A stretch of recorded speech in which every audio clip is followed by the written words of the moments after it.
Okay, and in today's video we are doing Furina because she is a top 4 character in the game minimum.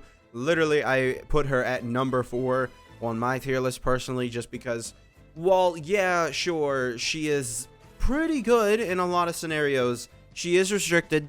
She does have restrictions. I was hoping that more healers would come out to lift those restrictions. Well, I mean, I say top 4. I mean, minimum. Probably better than Bennett. I would say she's on the level of Nahida, Kazuha, and, you know, obviously Furina. And then I would say Bennett is probably at number 4. Honestly, I'd probably put her at number 3. But you don't just throw her onto a team. When you put her on a team, you have to sort of, you know, make sure that she is going to work on the team. Furina is going to be here, and she's going to be used on the key for this team, but probably that's it generally. So we do this. I was trying to get as many particles as we could for that, but I don't think we got many. But yeah, we do this. All right, we've swirled, and, you know, normally there isn't pyro, but like 57,000, 60,000, that's the kind of stuff that you expect from Nevi. Wow. And I mean, you're seeing a massive amount of damage. Whoa. That, I'm assuming that's because of Vaporize.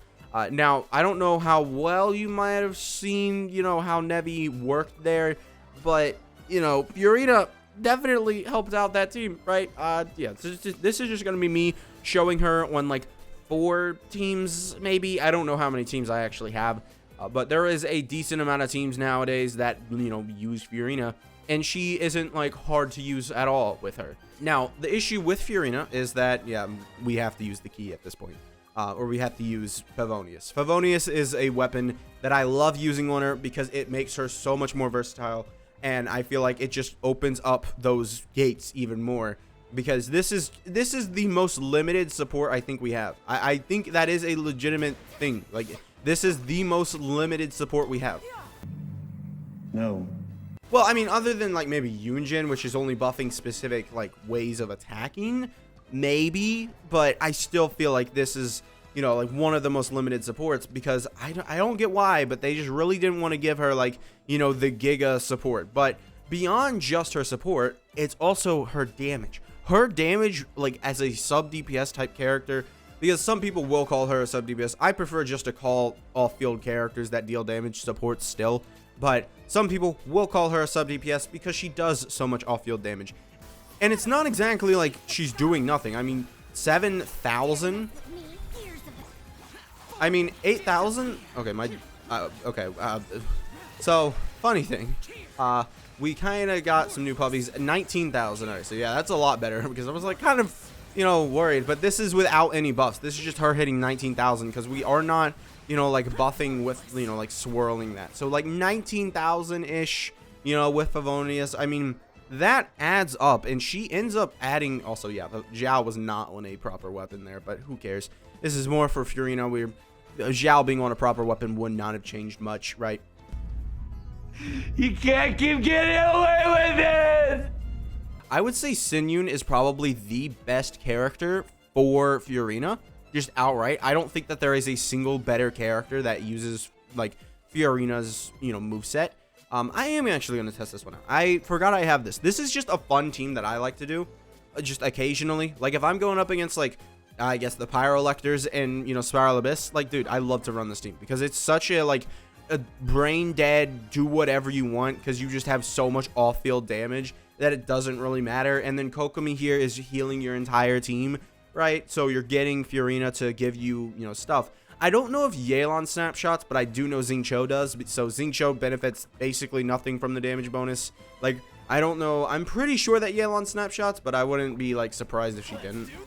But once again, this is a team that I could use the key on, right? Maybe I should, you know, do a run of this without the key. But we can see here that, you know, look at just all the off-field damage is insane, right? Like, it's crazy. You can even go ahead and, like, take off Xingqiu, right?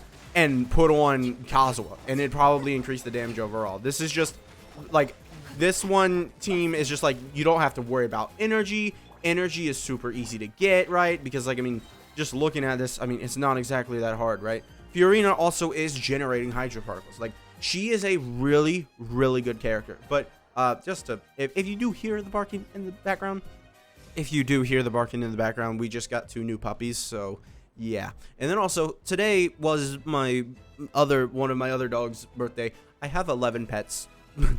I'm not joking. I do. I have 3 cats, 3 chihuahuas, 4 golden retrievers now. So actually 5 golden retrievers, not 4. So yeah, I have 11 pets. It makes it very hard to record sometimes, I'm going to be honest. You're ugly, you're disgusting, I'm gonna kill you, give me $200. So now we're on this team, which I will, go ahead and switch back to Key, because I know for a fact that Key does work in Spiral Abyss on this team, right? Because of the double electro, the amount of particles that you're generating, it does work.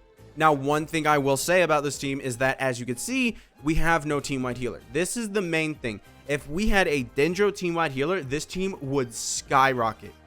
I do say skyrocket, but at the same time, Fischl is a snapshotting character, which means Furina's increasing buff amount won't really affect her. So it's not actually going to be like that insane. I'm pretty confident that overall the team Chloride's damage would increase, which is good. But I'm not like super, oh my god, we need a Dendro healer, right? I think if we just had an AoE Dendro for this team, okay, whatever. We don't need her for this. All right, we can see just the damage that we're doing here. Okay, that sucks. Okay, yeah, okay. I don't know exactly what the damage was. 21,000. I mean, that's that's normal damage that I see from my Furina, right? So 21,000 we saw, pretty good. So yeah, there are a couple teams that I constantly use Furina on that, like just work really well, right? I would say this also another thing that is, you can sort of, look past it. It's not really necessarily a huge thing that Furina does, but it is important to note she does give healing bonus, slight bit of healing bonus, right? And Chloride benefits quite heavily from that, because as we know, she gets the healing and she heals 110% bond of life. And then if you tack on healing bonus to a certain amount that I don't exactly know, but Furina will help you gain all of that. And then also another thing on this, you can also, oh, I did have this on here. Okay, so I did have this. This was regenerating all party members' HP. This is something that's good for helping Furina, right? So I think we've, gone over a couple teams, shown, I think this is like a team that shows off pretty much basically everything for Furina. Gives you the healing bonus, increase, shows off that well. It shows off the damage increase with Chloride, shows off, her sub DPS with, Furina being able to use the key, like I think this team is a very good team to show what Furina is capable of. It's just, I do wish we had that healer, because then it would be even more, right? But it's not necessarily like a huge factor, all right? The 3rd best character in the game behind Kazuha and Nahida. I mean, yeah, I think overall that's going to be it for this video. Make sure to subscribe, and I will see you guys next time. Bye.